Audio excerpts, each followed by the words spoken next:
and welcome to Newsnight. I am Ladi Akiridoluale. Thanks for being with us. My guest says Nigeria's development challenges became exacerbated by the decimation of the public service done by military administrations, particularly after July of 1975. My guest also says the country's security crisis is the culmination of a negation of societal values and that the youth must come together and articulate a vision to take and use power for everyone's benefit. Newsnight talks to elder statesman and former Minister of Petroleum Resources, Izoma Philip Asiodu.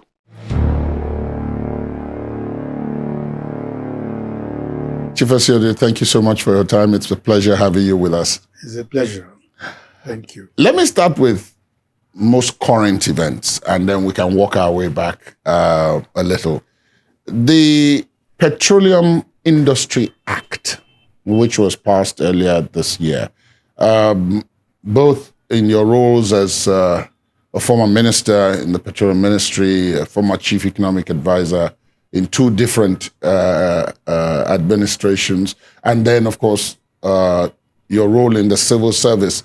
A lot was made of it that, without this thing, Nigeria was having a lot of problems. We hadn't reviewed our laws since when people like you were in the civil service and were in control of things way back in the 70s, the early 70s.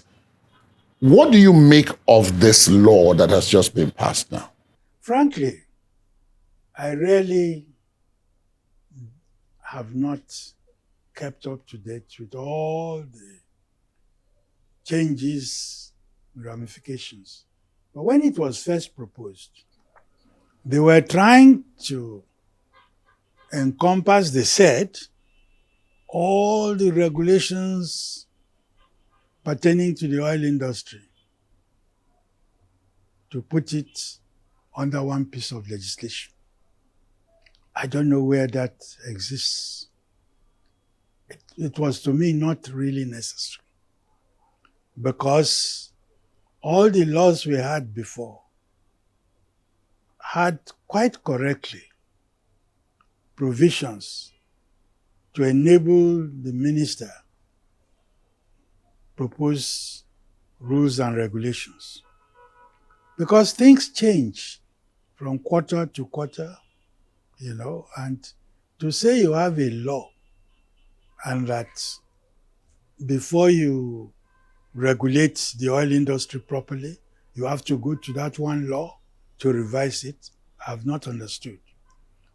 Two, at that time they were proposing this law, the same person wanted to be head of regulation, head of commercialization, which we thought was neither here nor there, not really good for the country. Then I also know that because they said they were waiting for the law, there were certain things which they should have been doing which were not done. For instance, it was my time, briefly, in the transition government, that I approved the deep offshore contracts. They had been talking about it, they had advertised it, they had shortlisted people for years, nothing happened. But when I got there, I said, no, these are not good signals for investment. So within 3 months, we must conclude. And we negotiated. And there were 3 reopener clauses. Because when we were negotiating, oil was about $16 a barrel. Now, the point I'm trying to make is that we then said, what will it cost to invest, to begin to explore in deep offshore? Before we were exploring in less than 100 meters. But now we are going to go deeper because the continental shelf is quite narrow in West Africa. So soon, we're going to 200 meters, 300 meters, 500 meters, 1,000 meters. And if a man spends so much, allow him to make, say, 15% returns, because otherwise, no point. What would the fiscalization terms be? And we agreed on that. But then that was predicated on a normal commercial discovery, which we defined as something around, if you found 200, 250 billion barrels, Right. million barrels as something. So where were the three reopener clauses? One, if for some reason you now have a mega find beyond 500 million barrels, you spend the same amount. So fiscalization terms, you have to change. Two, we also said because oil then, as I said, was 16 barrels. Yeah. We then said if it reached 10, 20, you look at it again, Right. to make sure the country derives as Adequate much benefit benefit as you can. And certainly, we can't look ahead too far.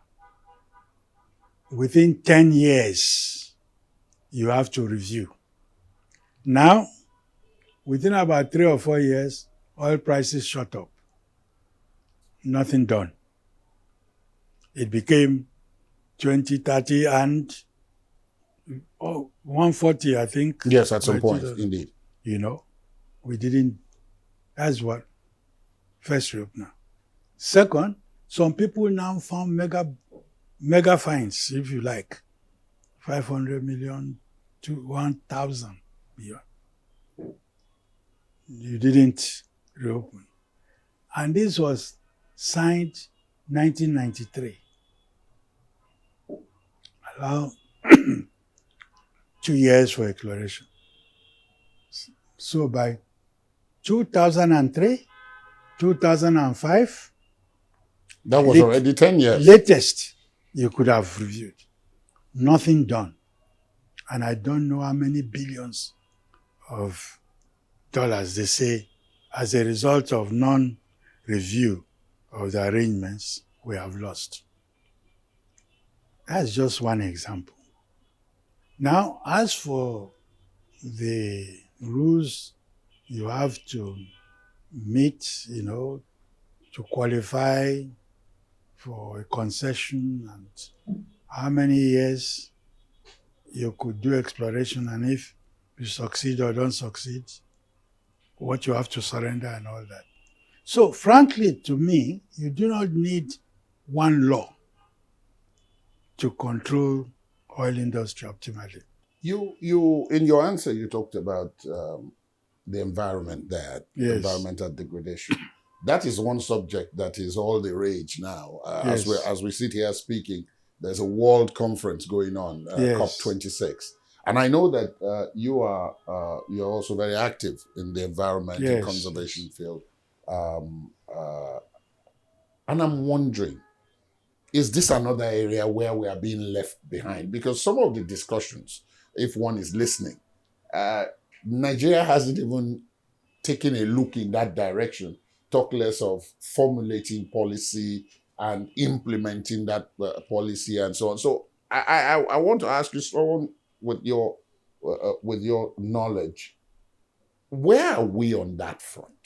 Well, incidentally, I'm president of the NCF, Nigerian yes. Conservation Foundation. And we have as our priority what we call Green Recovery Program. Now, it may interest you to note that the Nigerian government, as far back as 1988, proclaimed, following the recommendations of AO, that we will return Nigeria to 25% forest cover within 20 years then. We are now in 2021. I don't think we've planted 2% forest cover. So one of our priority programs in NCF is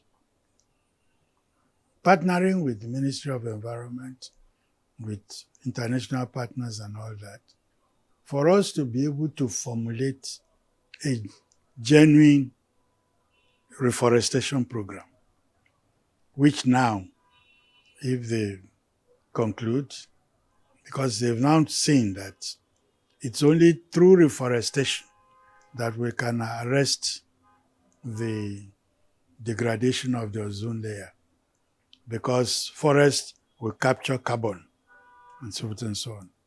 Now, the Nigerian government also had agreed on the wall against Sahara, and that stretches, Yes, right across. right across, and I think to a depth of 60 kilometers or so.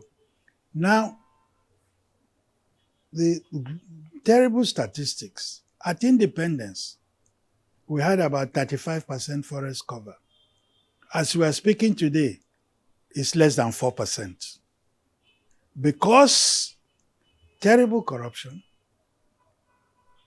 British had the same laws here, introduced 1925 or so, as they have in Malaysia.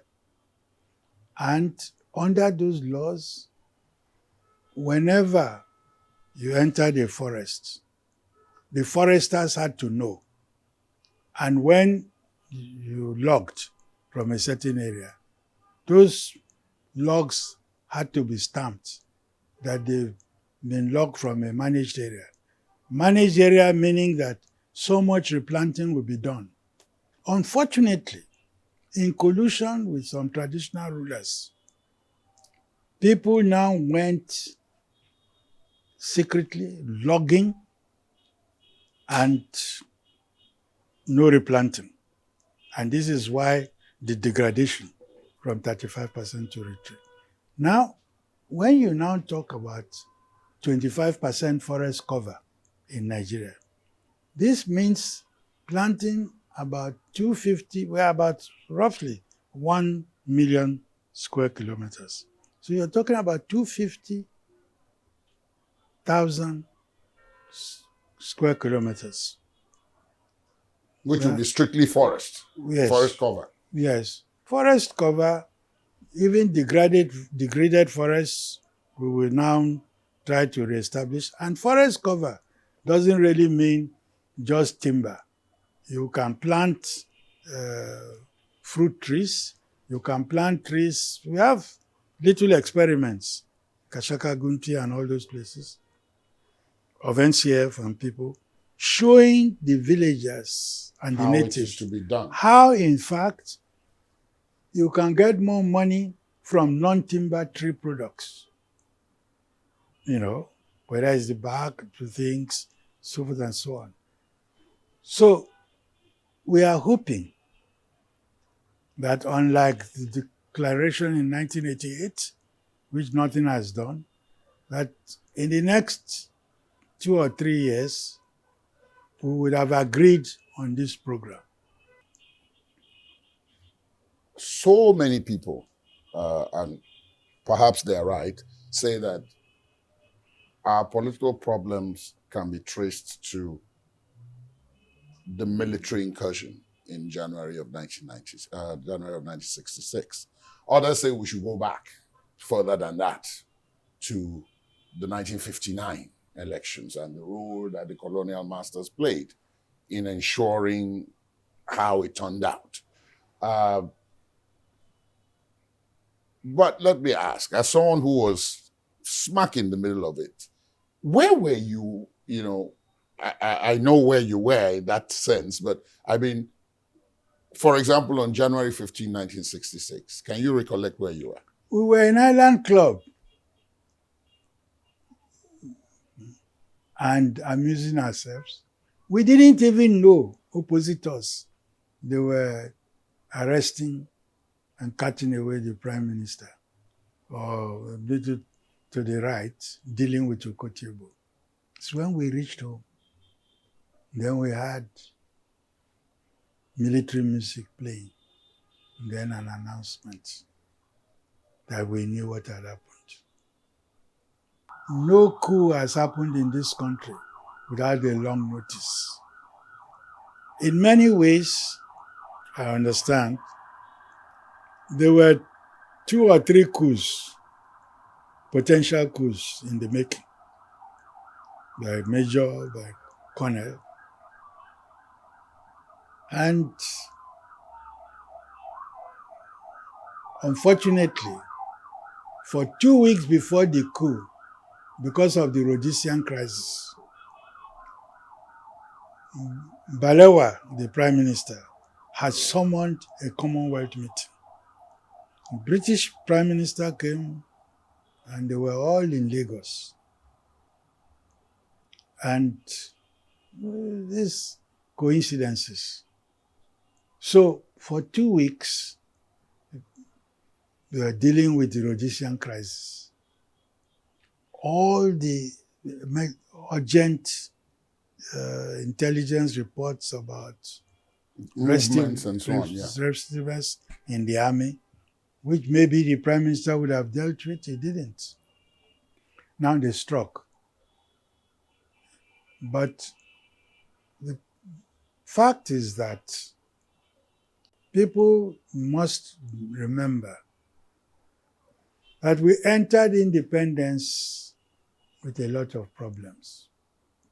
In the history, and I was happy that you gave that background, when the military then took over, there were a sequence of events that happened very quickly. There was a counter coup, and then there was, of course, the civil war that followed. One of the highlights of the civil war was this Aburi Accord. And of course, that was between the then Eastern region and the rest of the country. The Eastern region, led then by Lieutenant Colonel Odumegwu Ojukwu, refused to recognize General Gawan at the time as head of state. So there was this meeting under the then Ghanaian leader, who incidentally himself was the military leader. Now, General Gawan, it is said, reached agreement with General Ojukwu, Lieutenant Colonel Ojukwu at the time, and returned to Lagos. But the record is that you then advised him against implementing what it was he had agreed. He didn't say this, but that is what the record seems to suggest. Is it true that you did? Me? Yes. Not me personally. Not personally. I mean, as in your role. But the point is this, that General Gawan didn't tell the head of secretary to the government about this. He thought it was just private consultation of soldiers, and that they would meet in Accra and with General Ankara with them to say, please go back home. And because before then, they had started some meetings, after the second coup, to see how Nigeria would move forward. But unfortunately, pogroms started in the north. And he said they were unsafe and Easterners. They couldn't come to any meeting anymore. And it was then that Ankara said, okay, as soldiers, please come. Now, General Gawan didn't inform until about 48 hours before the meeting. And so the secretary to the government said, we don't go to meetings unprepared. Agenda, analysis, what? He didn't go. In fact, no permanent secretary went. But a very senior officer, the late Akenzwa, Eredawa, it was Prince Akenzwa then, as principal private secretary to Gawan, went with him.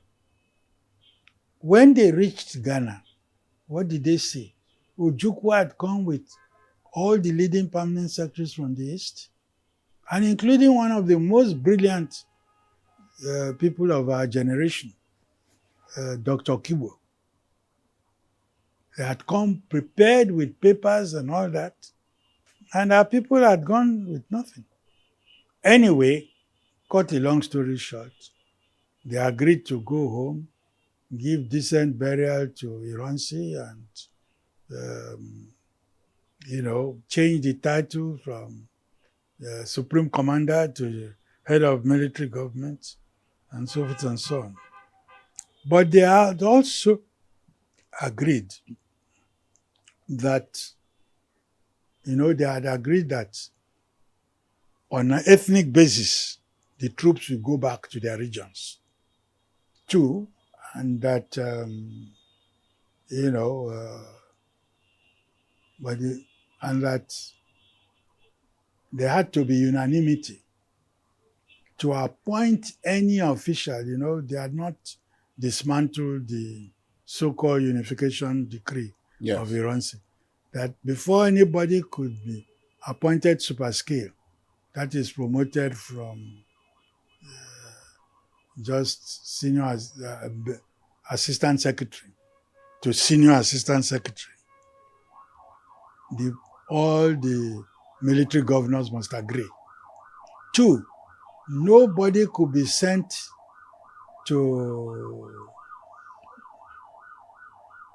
out as an ambassador except everybody agreed. Three, what was that?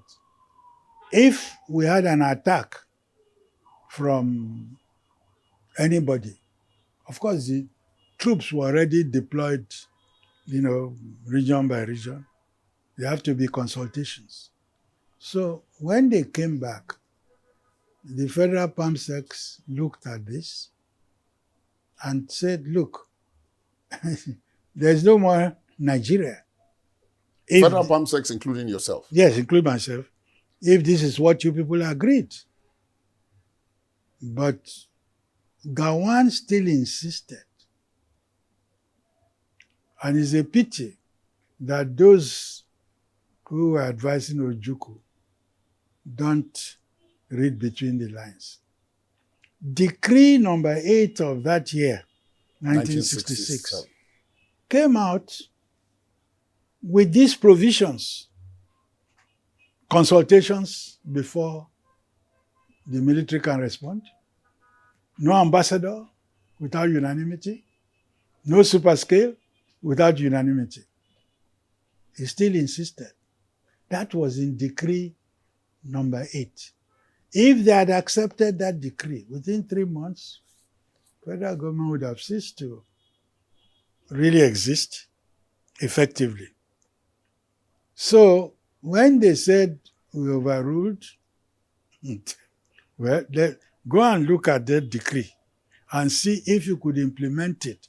If they had taken that decree and we tried to implement it, Nigeria would have, of course, that didn't mean there would be peace, because sooner or later,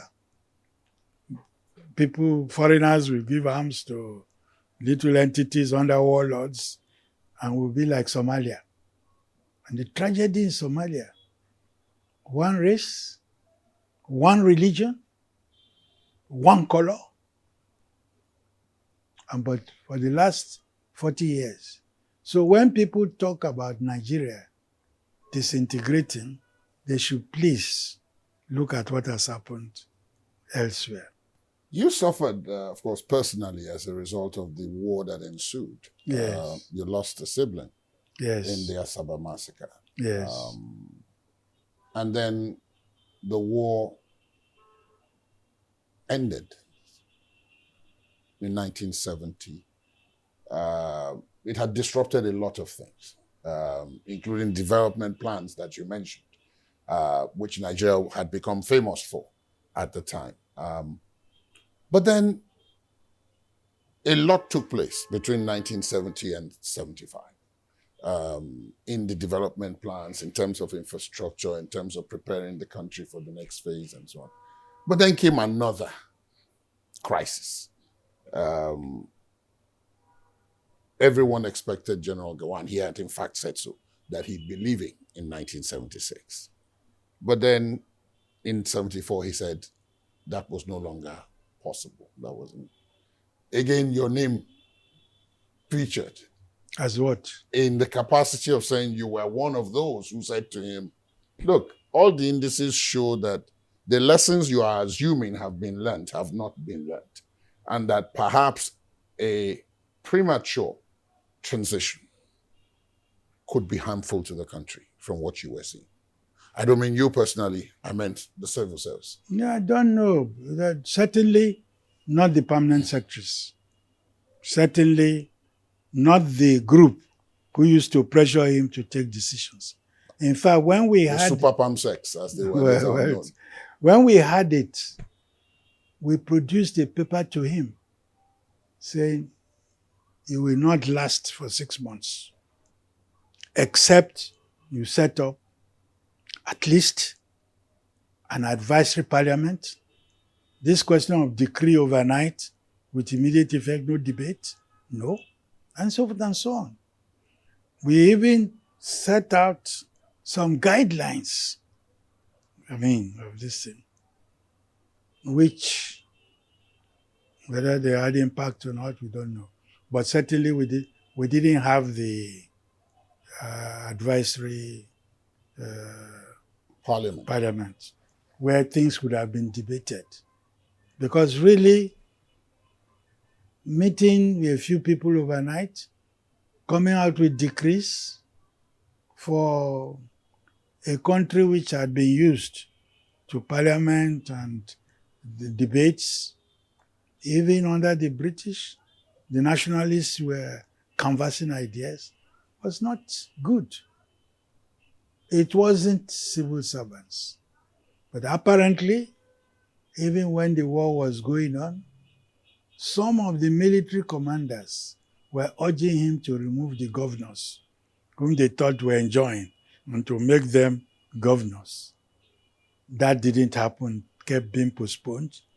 But even there again, when we got to know, we gave him 8 names and said, retire these people or move them. They moved them. Whom you appoint will still be in the army, subject to army discipline. I'm talking to you today because Nigeria was very different then. I was going to say that what then subsequently happened when General Gowon was ousted was that it seemed as if there was then an attack on the civil service itself. Oh, yes, because they thought the soldiers wouldn't stay without civil service. But we were committed to helping government. And we were urging from day one that they should appoint leading politicians into cabinet. And just as well, they agreed on the eve of the Civil War. Because if we didn't have those people, I don't think we would have been able to conduct the diplomacy that kept OAU majority behind Nigeria and prevented any great power from recognizing this thing. But you see, what I was going, when they got to know that we said move them, they come and say, Jaga Jaga man, you say I should be removed? Yeah. Today, you just pay 5,000 to some character. Before you know it, you're gone. So Nigeria was a different place, And the pity, really, when Gowon was removed, was that they proceeded, the civil servants were not very popular. The politicians thought we kept them there. The media people, for some reason or the other, didn't like the idea because when the first immediate years of military rule, before they appointed civilians, Awolowo and co, as commissioners, no minister. So the permanent secretary, who would normally submit his memo to the minister and the minister will take the memo for cabinet, was not there. Permanent secretary came direct to the cabinet, to the Supreme Military Council, and decisions were taken. In the old days too, the minister would have been the person announcing government policy. And in any case, even before that government policy, you will have a green paper, people will discuss, then a white paper saying this is what government is going to do, then a bill which is discussed and is debated, and people know what's going to happen. And they make inputs, and a listening government would comply. All that we lost under that military sort of regime.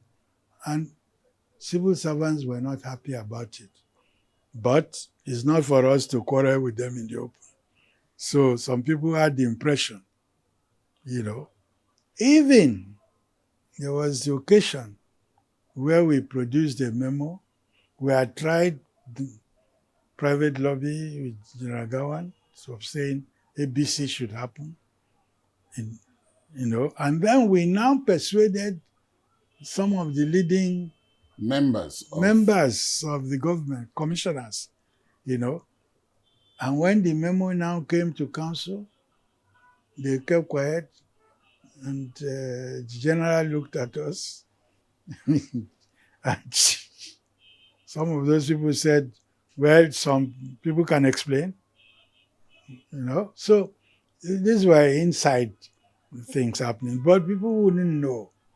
And they thought so-called super palmsecs were enjoying this thing. They were not enjoying. It was anxiety. During the war, we probably, few of us, sit with them to read the situation report, or what they call CITRA, and take some decisions. We reach home till 3 a.m., 4 a.m., and the wives will be wondering whether we've been killed on the road or something. It wasn't easy. And no month we didn't travel 10,000 miles or more trying to explain what. But there it is. It was our duty. We were appointed, people like me, others, under Zik and Balewa. We swore our oath to defend the Constitution, the unity of Nigeria. We kept to it. When the attack came, it was sudden. You were one of I believe you said your name was number one. Civilian. Yes, civilian, who was asked to go immediately with immediate effect. And I believe the other word was increasing alacrity. Well, you can interpret that to me. Something has happened with immediate effect and then increasing alacrity. But it was a very serious attack, because up until that point, the civil service felt all the things you said and felt free to do them because they did not have any fear for their tenure. Yes. There was a very clearly defined way you could end the career or end the appointment of a civil servant. But that ended with the administration that came after General Gawan, the Murtala Mohammed administration. And then going from then onwards, the civil service seemed to then decide that they needed to take care of themselves, since they had been more or less orphaned. So is it a fair argument to say that the civil service today that we have, and that we have had for most of the more recent period, is that which we engineered ourselves? Yeah, what has happened is that, as I told you earlier, you come into the service, you see some outstanding exemplars. Say, I be like that, and they monitor. Not only that, we used to have regular consultations with the universities. There were few at the time. And even go to them and say, who are likely to be your best products? Talk to those boys. Try to persuade them. Come to the service. In 1973, for instance, the chairman of the Civil Service Commission was Sule Katagun. The deputy was Sir Samuel Manwa, who left King's College before I was born. And when they saw the manpower requirements for continuing planning, implementation of the plans, under their rules, they gave me power of attorney to go to America, interview any willing person with master's degree or doctorate degree, and try to persuade them. And also negotiate, fix their salaries. And I brought back quite a few. And the Civil Service Commission ratified my decision. They didn't talk about where I came from, you know, and I told you the chairman and all that.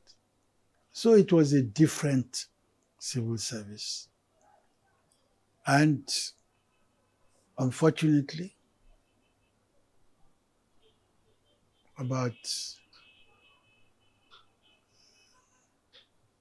20 years ago or 15 years ago, I was chairman of a group with one former attorney general, with two former heads of service, who intervened in the face-off between the Public Service Commission and the Office of Head of Service. Oronsayan was then that Head of post. service. It was a different thing. They were now, instead of 7, 16 public service commissioners. They had farmed out the states to themselves. They pretended they were conducting exams. But the long and short of it is that there was lobbying plus some corruption in the appointment. So in our days, you didn't lobby. It was merit-driven. And we must return to that. You cannot return to that without again upgrading our educational system. And then all these differential cutoff points, you don't need them. There is no race or part of the country which is not as good as another, potentially. Challenge people, they rise to the occasion. So, one of my current regrets, because the civil service has continuously been degraded. And it's only the civil service and public service that are the face of government to the ordinary person. How they perform or don't perform, the way they receive would-be investors or don't, all this decide. And so, one of the greatest priorities is how to reconstitute, remotivate the civil service. And it will come from the commitment of the head of governments and all governments. And we're not yet quite there. Because I remember in 2016, when the present president assumed office, February 2016, was in a delegation of what we call COFEPS, Council of Retired Federal PAMSECs. We went to him and said he would need to do a manpower audit. Because they are still idealistic, capable young people in the service, and some of these younger retired PAMSECs, not people like us who retired in 75, but they still know them. So they were to set up a manpower audit, and we try and see if we can get 90 or so to be deployed in key ministries to help government deliver on the 3 major priorities. Till today, that audit wasn't done. He gave instructions. It wasn't done. Earlier on, when we now stopped sending people to IDC, Imperial Defense College, Imperial Defense College, Royal Defense College earlier in Britain, people who in the army are bright and are going to become brigadiers and generals, and from whom the leadership of the army, few of them, people who are deputy PAMSEC grade from the civil service, who are likely to be pace setters, take a few of them. Then from private sector, some people, they go and for 1 year. We copied it in setting up NIPS. But what did we do in Nigeria? We sent people there, PAMSECs, and when they came out, they were retired within a year or two. Even when Dr. Adedeji, late Professor Adedeji, was made to come and do some courses for civil servants, what did we do with them? I was briefly there last time, saw the state of equipment they had, you know that. No, because even if a cabinet takes a decision, has the best intentions, if the people to implement it with the public are not there, you get nowhere. You saw what happened to the professor in the Ministry of Health, and she was made a fool of, you know? And so you're very correct. We must find ways. There were suggestions to be made, you know, and we'll go back to the training and retraining. You know, before you come in, you have to do some exam after 1 or 2 years on civil service regulations, financial instructions. Then after 1 or 2 or 3 years, you go for a course, you come back and you'll be moved up. Another course and you move up. The military have continued their courses. But the service hasn't. Oddly enough, although they are busy retiring 51 to 2-star generals every year. And creating possibly a different kind of problem. Yes, I joke with them. Those who I can joke with. They have more generals serving and retired than the whole of NATO. Admirals without boats. But is there a link between, because the other thing I can't help but ask you about is the sense of our insecurity as it is now. Virtually everywhere in the country. It's very sad.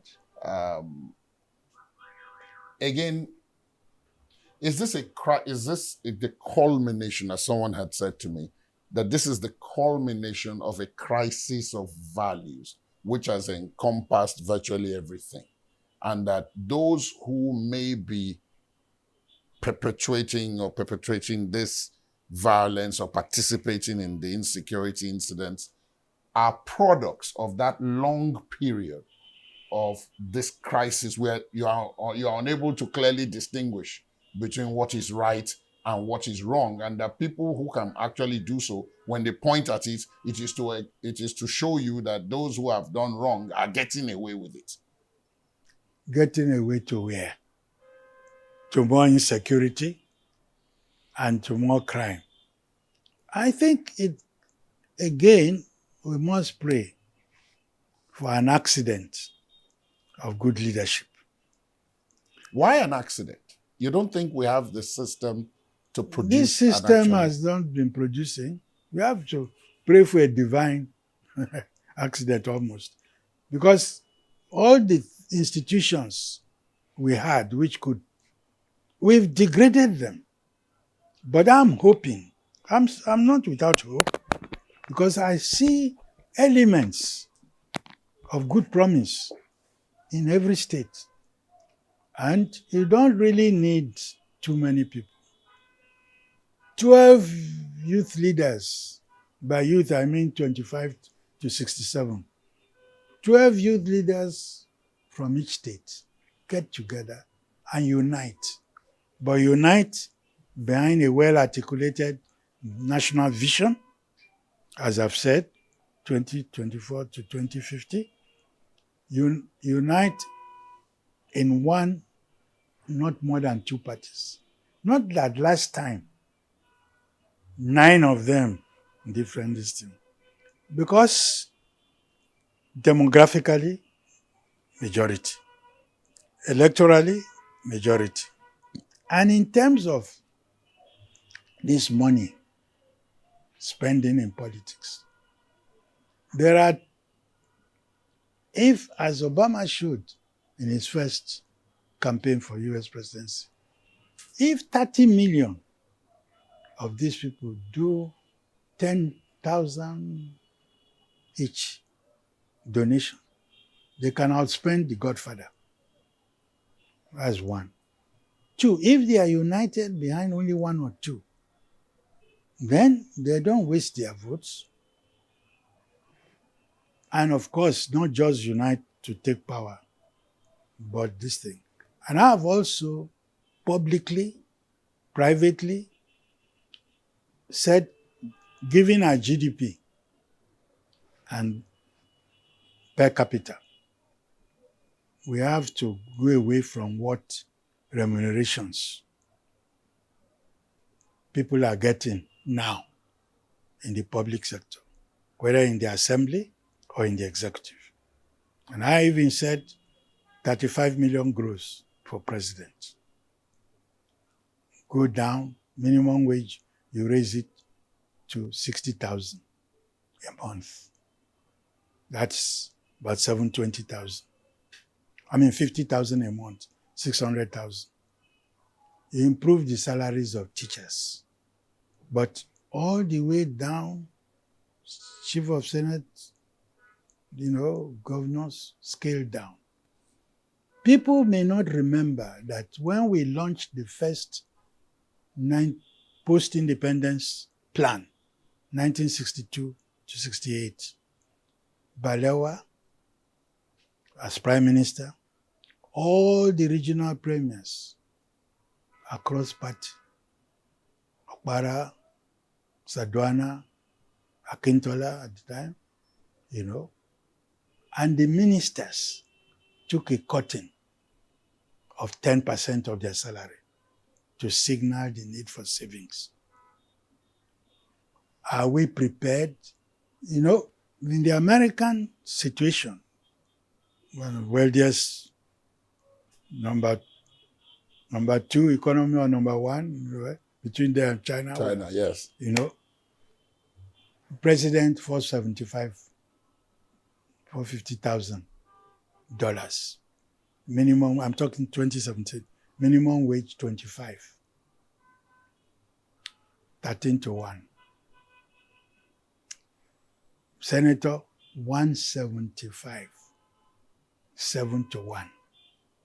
Here, when I was in the Presidential Advisory Council, we had to ferret out the information. What information?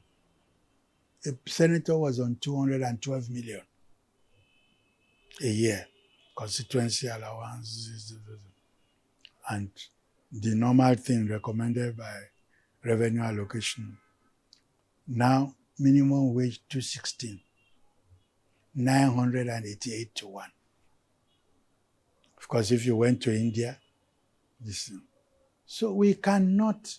And what I'm saying about public sector also applies in some private sector. We must please discipline ourselves. Then we will have enough money without borrowing for current expenditure to devote to education, to health, to the provision of affordable housing. And what does an ordinary person require? He wants food, he wants shelter, and he wants the promise that his child can have the education which is functional and empowering, can have a better life. Whoever gives him these things, he's not concerned whether he's white, blue, or yellow, or speaks English, or speaks, what is it? So, I think really, whatever one could do to get this youth, discover them, and this is why I'm sorry that the emerging leadership, which would have come from the SARS movement has been forced to go underground. Maybe you people are in contact with them, but to get them, people like us behind the scenes want to debrief us, yes. And we are so blessed as a country that we shouldn't scatter the opportunity to restore to the black man self-respect. Chief Asiodu, it's been a privilege. It's been a privilege pleasure. speaking with you. Yeah. Thank you so much for your time. Thank you. Thank you so much for sparing us this time. Thank you. Thank you very much. That's Newsnight today. Thanks for watching. Would like to hear from you on this conversation. Our social media handles are on your screen. You can also listen to this and other episodes of the program via our podcast. Please visit our website, channelstv.com, to get started. I am Ladi Akeredoluale. Goodbye.